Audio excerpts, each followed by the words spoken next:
dan mengayunnya ke arah pada pemuda gereja. Tetapi sangkurnya berhasil direbut oleh pemuda gereja karena tidak terima sangkur milik teman direbut. Salah seorang oknum TNI tersebut langsung mengangkut senjatanya dan menggarahkan tembakan secara membabi buta ke arah para pemuda gereja. Akibat penembakan itu, 7 orang pemuda gereja terkapar dan dilarikan ke rumah sakit. Namun 2 orang meninggal di tempat dan 5 orang lainnya kritis di rumah sakit. Baru tempat 1 bulan pasca peristiwa penembakan secara membabi buta yang dilakukan TNI terhadap pemuda gereja di Kabupaten Mimika.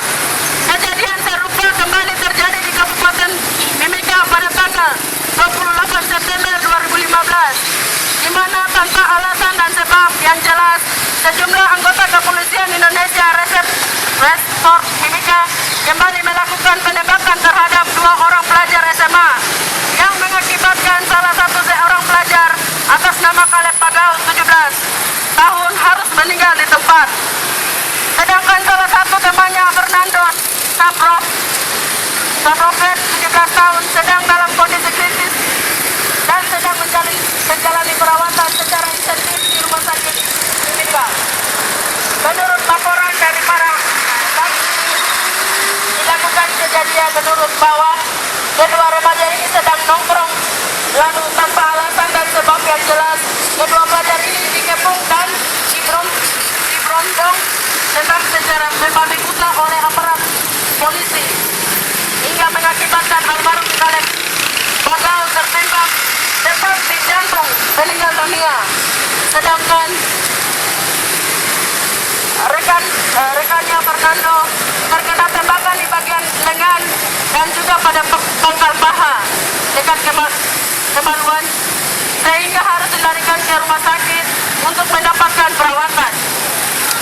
Dengan melihat tentang kasus pelanggaran HAM dan kejahatan terhadap kemanusiaan yang dilakukan oleh negara lewat NKRI masih terus terjadi di seluruh wilayah Papua, sehingga saat ini dengan melihat adanya penyelesaian yang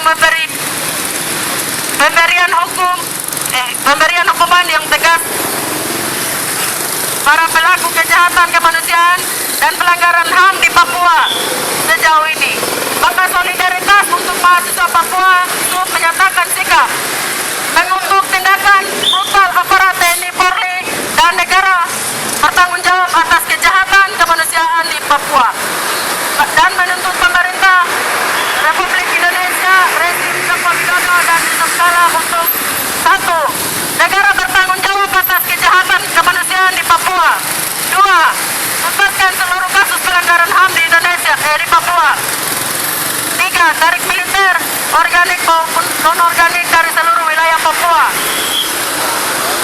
4. Proses dan adili para pelaku kejahatan kemanusiaan dan pelanggaran HAM di Papua. 5. Buka ruang demokrasi seluas-luasnya di seluruh tanah Papua. Sekian pernyataan sikap solidaritas untuk Papua SUP, dan kami menyuruh kepada seluruh aktivis pro demokrasi HAM di Indonesia untuk dapat bersama-sama mengawal tekannya demokrasi dan HAM di Indonesia. Salam demokrasi, Yogyakarta, tanggal 1 Oktober 2015. Solidaritas untuk Papua.